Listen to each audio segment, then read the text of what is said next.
Très heureux de vous retrouver une fois de plus sur Chérif La Télévision. On est aujourd'hui, vendredi 26 juin 2020. Fidèles téléspectateurs, bonsoir et bienvenue dans cette nouvelle édition d'information dont voici les titres de l'actualité. Le Haut Conseil islamique du Mali a organisé une réunion d'information à l'intention de ses démembrements de toutes les régions du Mali. Objectif, mettre l'ensemble du réseau de la faîtière islamique du Mali au même niveau d'information au regard de la situation actuelle qui prévaut dans notre pays. Abdul Karim Sako nous fera le point de cette rencontre dès le début de ce journal. Aussi, suite à l'incendie survenu le 14 juin dernier dans le cercle de Bafoulabé, l'ONG AMCC, à travers son président, a apporté son soutien aux populations sinistrées de la localité. C'était à la faveur d'une cérémonie de remise de dons qui s'est déroulée à l'ACI des Mules de Bamako, en présence des autorités politiques et administratives de Bafoulabé ainsi que de ses ressortissants. Amadou Kamara nous fera le compte rendu au cours de ce journal.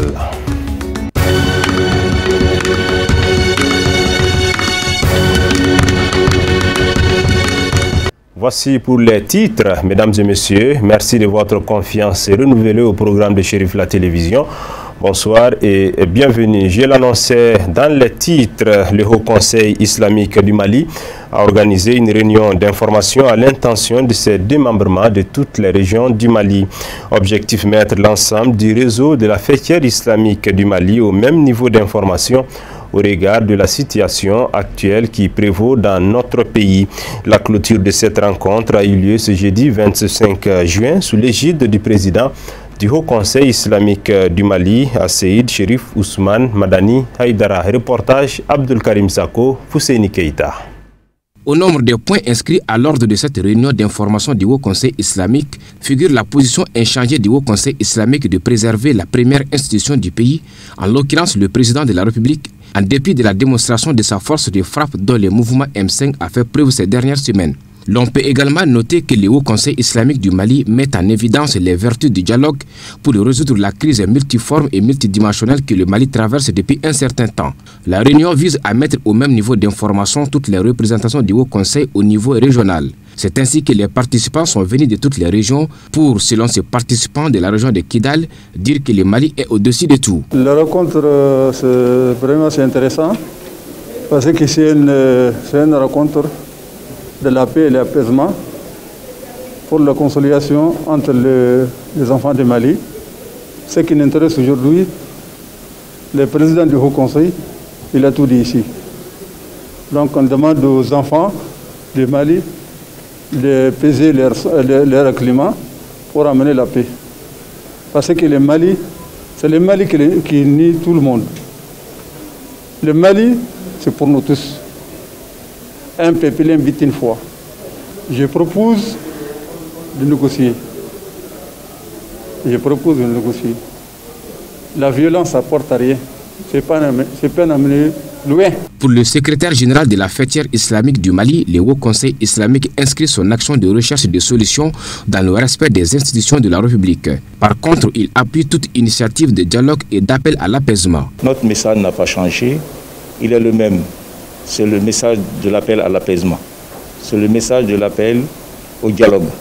C'est le message de privilégier le Mali. Donc c'est à cela que le Conseil travaille et a tenu à faire le compte rendu de toutes les activités qu'il a entreprises avec les acteurs, auprès des partenaires techniques et financiers du Mali, auprès de la CEDEAO, etc. Donc c'est une réunion d'information qui a été tenue et qui a été sanctionnée par ce point de presse. Le Haut Conseil a rencontré le président de la République et il lui a remis un document dans lequel ont été exprimées 4 doléances urgentes. Il s'agit de la question de la Cour constitutionnelle, il s'agit de la question de l'Assemblée nationale, il s'agit de la question de la crise scolaire et de l'ouverture du gouvernement, un gouvernement consensuel. Et je pense que le chef de l'État a apporté quelques réponses déjà à certains de ces points. Vous avez suivi ça comme tout le monde. Mais donc nous continuons toujours à aller vers les acteurs pour qu'ensemble nous réfléchissions et qu'ensemble nous puissions trouver une solution au problème du Mali. Dans son adresse aux participants, le président du Haut Conseil islamique du Mali, Asseydi Chérif Ousmane Madani Haïdara, a exhorté ceux-ci à prêcher la bonne parole où qu'ils se trouvent, les déconseillant cependant d'être des suppôts de l'injustice et du mensonge. La rencontre de clôture a pris fin par des bénédictions. Et je l'annonçais en titre, suite à l'incendie survenu le 14 juin dernier dans le cercle de Bafoullabé, l'ONG AMCC, à travers son président, a apporté son soutien aux populations sinistrées de la localité avec 5 tonnes de maïs, 500 masques et une enveloppe symbolique de 300 000 francs CFA. La cérémonie de remise a eu lieu ce jeudi 25 juin 2020 en face de la mosquée Kadhafi, 6 à l'ACI des Milles, en présence des autorités politiques, administratives de Bafoullabé ainsi que des responsables de l'ONG AMCC. C'est un reportage de Amadou Kamara. Cette cérémonie de remise de dons aux sinistrés de l'incendie survenu dans le cercle de Bafoullabé, initiée par l'Association malienne pour la concorde, la culture et l'éducation islamique de Cheikh Mohamed Makiba, fait suite à une première aide reçue du président du Haut Conseil islamique et du groupement des leaders spirituels musulmans, non moins guide spirituel des Ansar, à Seyeda Chérif Ousmane Madani Haïdara. L'initiative, c'est un but purement social et à caractère humanitaire. La MCC évolue actuellement dans le cercle de Bafoullabé dans le cadre de la capacitation des groupements démunis. Et c'est dans le cadre de la mise en œuvre d'un contrat de prestation que nous avons avec un partenaire.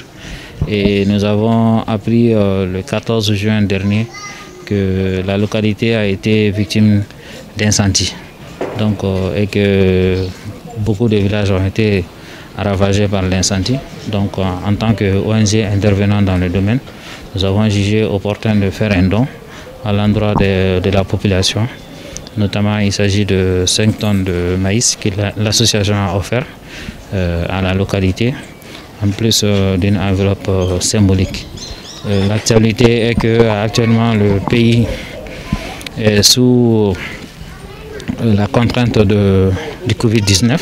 Donc nous avons jugé opportun également d'acquérir des masques qui seront également envoyés dans la localité à l'endroit des populations. Le représentant du préfet de Bafoullabé, en recevant ces dons au nom de l'ensemble des populations de la localité touchée par ce drame, a tout d'abord remercié et félicité les responsables de l'ONG AMCC pour ce geste d'une grande solidarité avant de les rassurer de l'utilisation à bon escient de ces dons. Donc nous remercions le directeur de l'ONG AMCC, les représentants du cercle de Bafoullabé qui sont là et tout le cercle de Bafoullabé. Nous les remercions et nous remercions de leurs dons au nom du préfet du cercle de Bafoullabé.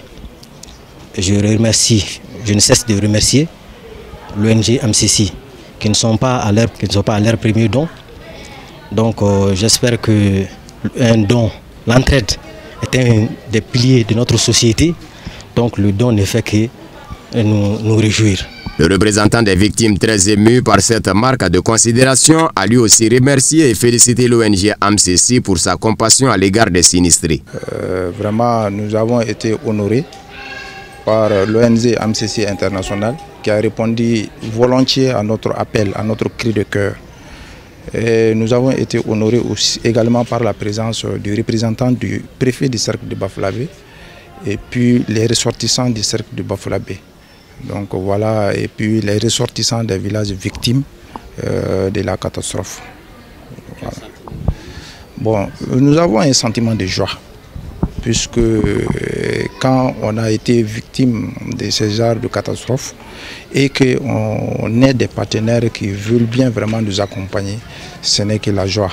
A noter que les villages de Breimasso, Diakaba, Tintimba, Seguelinji, Dialan et Bambila, situés dans le cercle de Bafoullabé, ont été ravagés par un incendie provoqué par un vent violent qui s'est produit le dimanche 14 juin, faisant un bilan catastrophique. L'actualité sur un tout autre plan. Dans ce journal, les droits des travailleurs constituent la deuxième génération des droits de l'homme au titre des droits économiques, sociaux et culturels ratifiés par la République du Mali.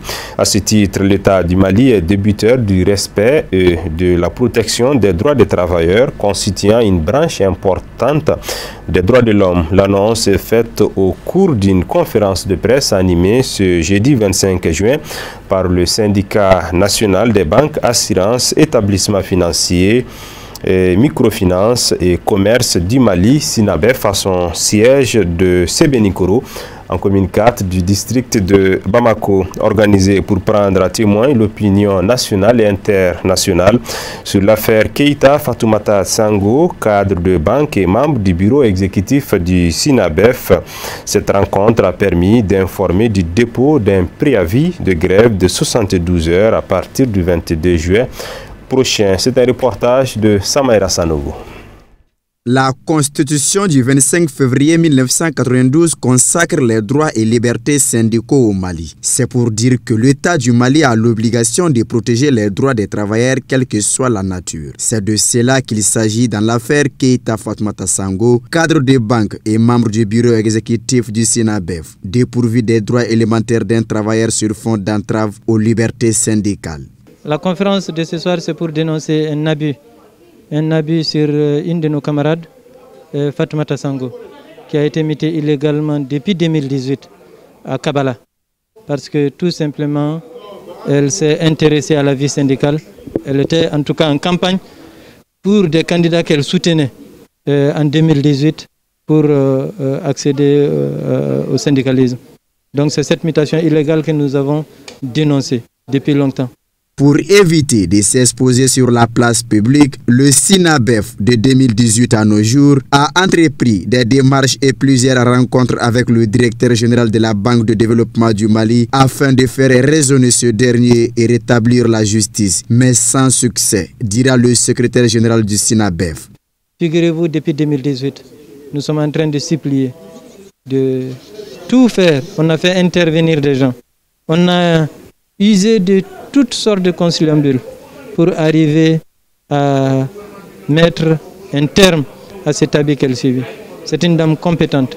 Quand on a rencontré la direction de la BDM, ce qui ressort même des propos de la direction de la BDM, c'est une dame compétente, intelligente. Nous avons demandé tout mis en œuvre pour qu'elle revienne, mais c'était fin de non-recevoir. Cette situation opposant Keita Fatoumata Sango au DG de la BDM n'est pas le premier du genre. Des cas pareils l'ont précédé et ont connu un dénouement heureux grâce à la bonne collaboration des acteurs concernés de l'époque et au respect strict des textes. Il y a eu des cas à la même BDM.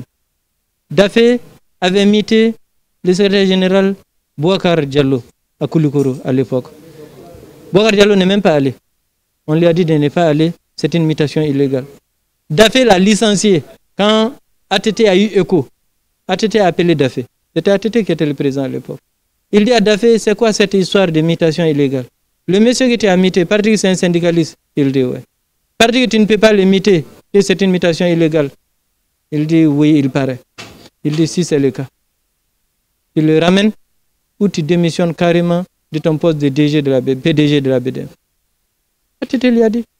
ATT lui a dit, si toi tu peux prendre la responsabilité de voir toutes les banques fermées à cause d'une banalité comme ça, moi je ne peux pas prendre cette responsabilité de fermer les banques pour des futilités. Donc, il y a eu beaucoup de DG qui ont tenté, mais dès qu'on leur parle d'abord de la stabilité sociale et qu'on leur parle de leurs responsabilités, ils reculent. Exacerbé, les membres du bureau exécutif du SINABEF ont à l'unanimité décidé de déposer un préavis de grève de 72 heures allant du 22 au 25 juillet prochain. Et nous déposons un préavis de grève de 72 heures. La grève va commencer du 22 juillet, 22, 23 et 24 juillet prochain, Inch'Allah. Une mobilisation générale de la base est demandée pour observer comme à l'accoutumée le mot d'ordre. Il s'agit d'une cause juste et face à cela, nous nous engageons les yeux fermés pour nous-mêmes et pour les générations à venir, a conclu le secrétaire général du SINABEF.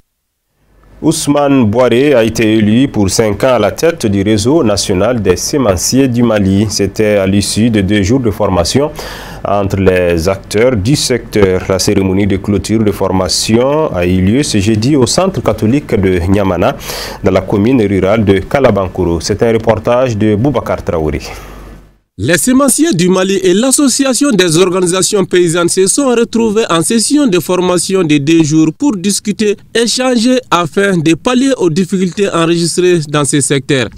Durant les 2 jours, on a essayé de travailler sur un programme de travail. Le premier jour était destiné à la compréhension et au partage des activités qui se sont passées dans 3 régions. La région de Ségou, Sikasso et Koulikoro, où il y a eu la mise en place des structures au niveau régional.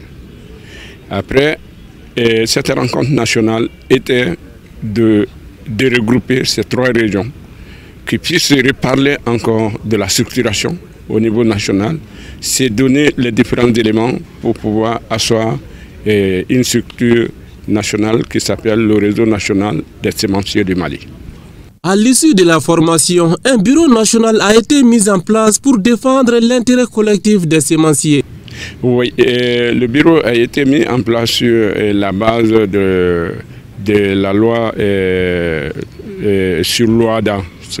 Dans ce système-là, on a choisi la loi coopérative simplifiée dans le sens où ça permet à la fois pour le réseau de pouvoir avoir des coopératives à son sein, comme il peut avoir des associations ou des fédérations à son sein.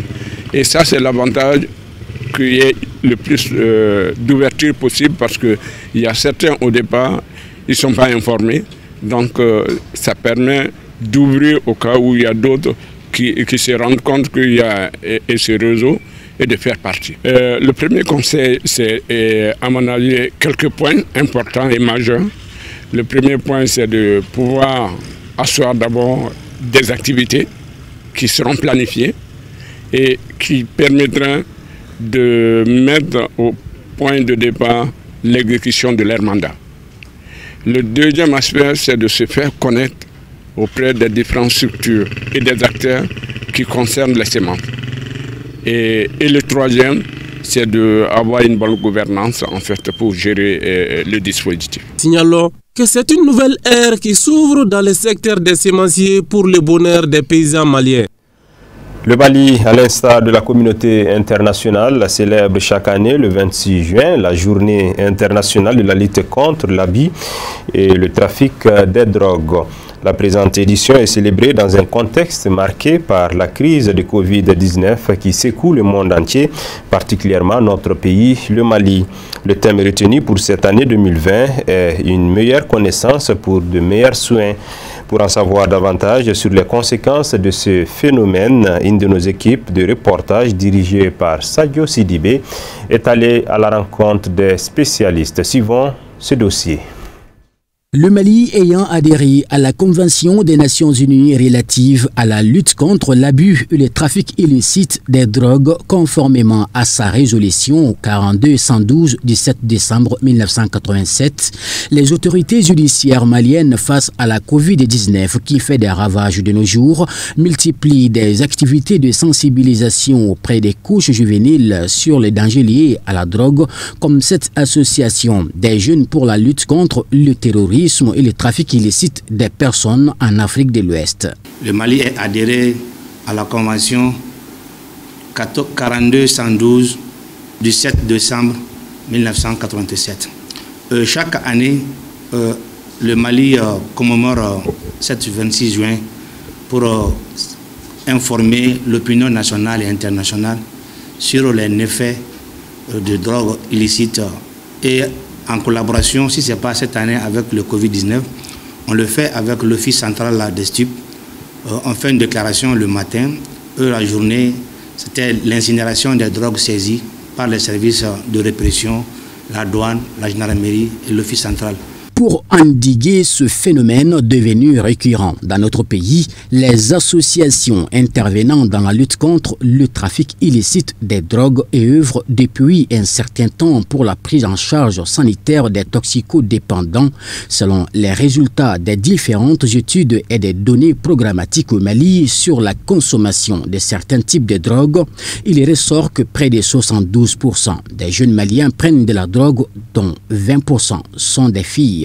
Quand vous prenez l'enquête qui a été menée en 2012, vous comprendrez qu'il y a 72% des jeunes au Mali, moins de 18 ans, qui consomment de la drogue. Et sur les 72%, il y a 25% qui sont les femmes. La drogue détruit l'efficacité des jeunes, ça détruit la force de la jeunesse. Les conséquences concrètes, surtout de la drogue qui joue, l'impact sur le Mali en est énorme. Les trafiquants génèrent leur argent pour acheter des armes utilisées contre nos propres populations. Quand vous prenez le cas du Mali, le centre, le nord est envahi par des armes. Mais qui amène des armes? C'est les trafiquants. Les trafiquants de quoi? C'est des drogues. La drogue joue même sur l'institut de la République.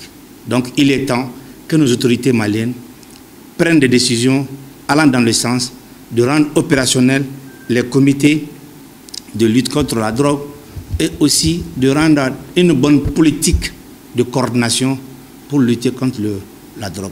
Au dire de la présidente de l'association contre la toxicomanie féminine et juvénile, l'utilisation des drogues constitue incontestablement une pratique à haut risque pour l'usager et une menace réelle pour la santé publique, en témoignent ces images. Il peut contribuer à la dégradation de l'état de santé et à la désocialisation de ceux qui s'y livrent et mettre leur vie en danger. De nombreuses familles sont confrontées à cette problématique sans aucun recours médical ou social possible. C'est pourquoi elle pointe du doigt l'absence des parents face à ce phénomène. La drogue, c'est des produits psychoactifs. Ça veut dire que c'est des produits qui agissent sur le système nerveux central. Donc c'est des produits psychotropes qui agissent sur le système nerveux central, qui modifient la sensation, le comportement, l'humeur, tous les sens, les huit de son consommateur.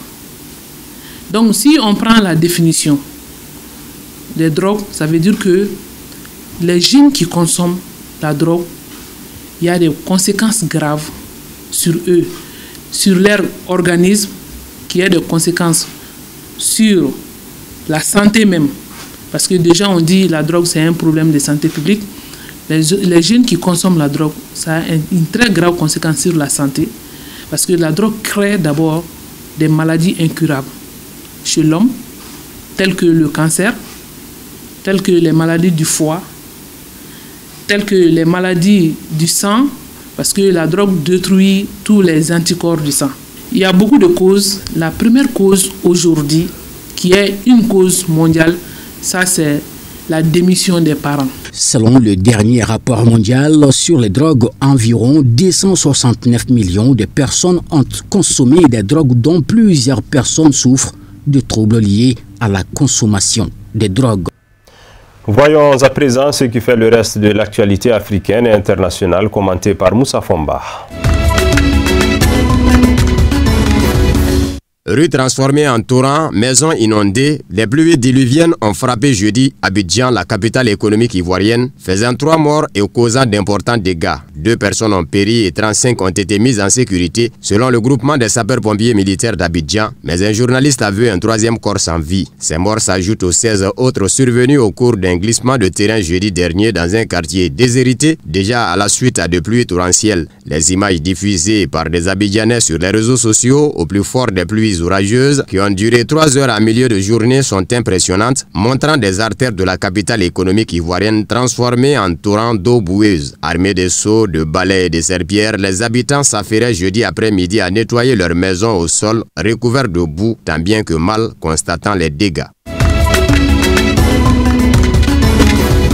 En RDC, l'épouse de Vital Kamerhe, l'ancien directeur de cabinet du président Tshisekedi, est à son tour invitée à se présenter devant le parquet général près la cour d'appel de Kinshasa Matete ce vendredi 26 juin. Pourquoi la justice congolaise s'intéresse-t-elle à Amida Chatur Kamerhe? Aucune réponse officielle n'a pour l'instant été apportée à cette question, mais selon des sources, elle va notamment devoir s'expliquer sur des achats immobiliers effectués avec son époux depuis leur mariage en février 2019, un sujet à propos duquel elle avait été interrogée lors du procès de son mari. Le parquet soupçonne le couple de s'être enrichi de manière illicite grâce à des fonds initialement alloués au programme d'urgence à durée 100 jours lancé par le président Tshisekedi quelques semaines après son arrivée au pouvoir début 2019. Le 20 juin dernier, Vital Kamerhe a lui-même été reconnu coupable du détournement de près de 50 millions de dollars.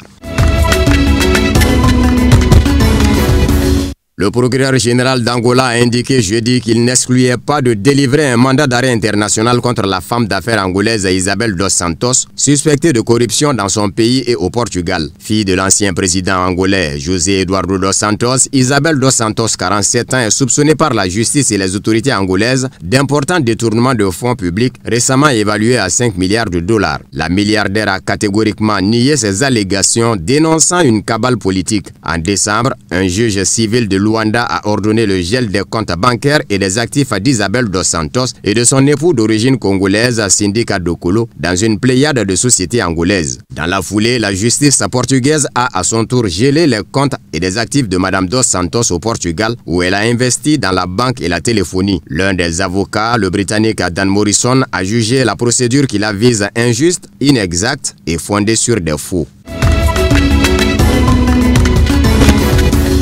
Le chef de l'opposition Lazarus Chakwera s'acheminerait vers une large victoire dans le scrutin présidentiel rejoué mardi au Malawi après l'annulation pour fraude de la réélection de Peter Mutharika en 2019. Le décompte provisoire de la radio-télévision publique et du quotidien The Times attribuait à M. Chakwera jusqu'à 59% des suffrages contre environ 38% seulement à son adversaire M. Mutharika. Plusieurs opposants des pays voisins du Malawi comme Mmusi Maïman en Afrique du Sud et Nelson Chamisa au Zimbabwe ont déjà félicité le chef de l'opposition pour sa victoire. La commission électorale n'avait pour sa part publié jeudi les résultats que de 136 des 5002 bureaux de vote du pays. Lors du scrutin disputé en mai 2019, la commission électorale avait proclamé la victoire de Peter Mutharika au pouvoir depuis 2014 avec 38,57% des suffrages contre 35,41% à Lazarus Chakwera. Mais le chef de l'opposition a contesté les résultats et ses partisans sont descendus dans la rue pendant des mois pour obtenir l'annulation du scrutin. Madagascar commémore vendredi 26 juin les 60 ans de son indépendance. L'ancienne colonie française a connu une période de répression très violente avant de se libérer de la tutelle de la France. 6 décennies plus tard, l'île cherche toujours son émancipation. Lorsqu'on regarde les journaux télévisés français de 1960, les reportages donnent pourtant l'impression que l'indépendance de Madagascar s'est préparée et déroulée dans le calme. En réalité, le chemin qui mena à l'indépendance fut l'un des plus sanglants de toutes les anciennes colonies françaises. Cet ancien royaume intègre l'empire colonial français en 1896. Les colons instaurent alors le travail forcé. 50 ans plus tard, le 29 mars 1947, la grande insurrection débute. Les rebelles s'en prennent aux Européens et aux Malgaches qui coopéraient avec les colons, faisant des centaines de morts. Les représailles des autorités françaises sont terribles. Plus de 30 000 hommes sont envoyés sur place. Ils procèdent à des exécutions sommaires, des tortures ou encore des incendies de villages. Ainsi se referme cette édition d'information. Merci à vous de l'avoir suivi. Passez un excellent moment en compagnie des programmes de Chérif La Télévision. Bonsoir.